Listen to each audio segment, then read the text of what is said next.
talk about what material you need to cover before you submit your third assignment, which is the first draft of your research paper.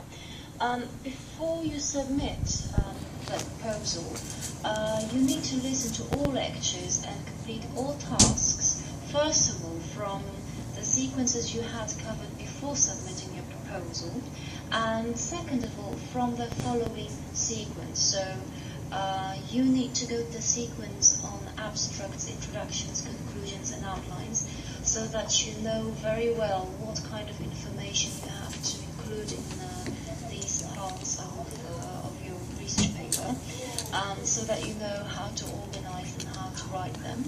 Another sequence that you have to do is the one on patterns of development. This one will particularly help you with describing all of the things that you need to describe in the main body of your research paper.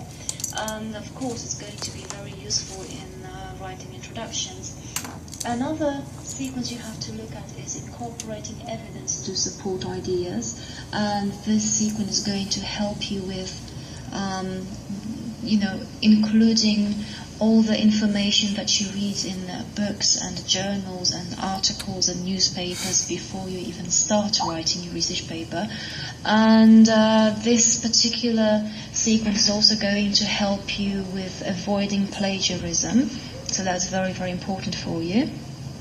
Another one is the sequence on incorporating data in illustrations, and this one is going to teach you how to include illustrations and graphs and how to describe all of the figures and tables that you include in your research paper, how to refer to them.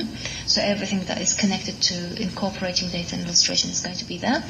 Plus a very important sequence on revising your work. So what things you have to check before even submitting, because you have to remember that although I call this assignment the first draft, you should not be really submitting it without revising. So even though this is called kind of, first draft in quotation marks, you have to remember that this piece of writing that you will submit, remember it's going to be 2,000 words, needs to be checked for logic, so you will have to check whether the structure of the paper is a correct one.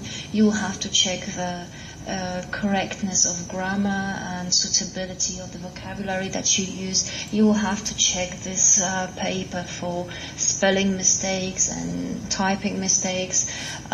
So you will learn how to do all of these things in the sequence on revising your work.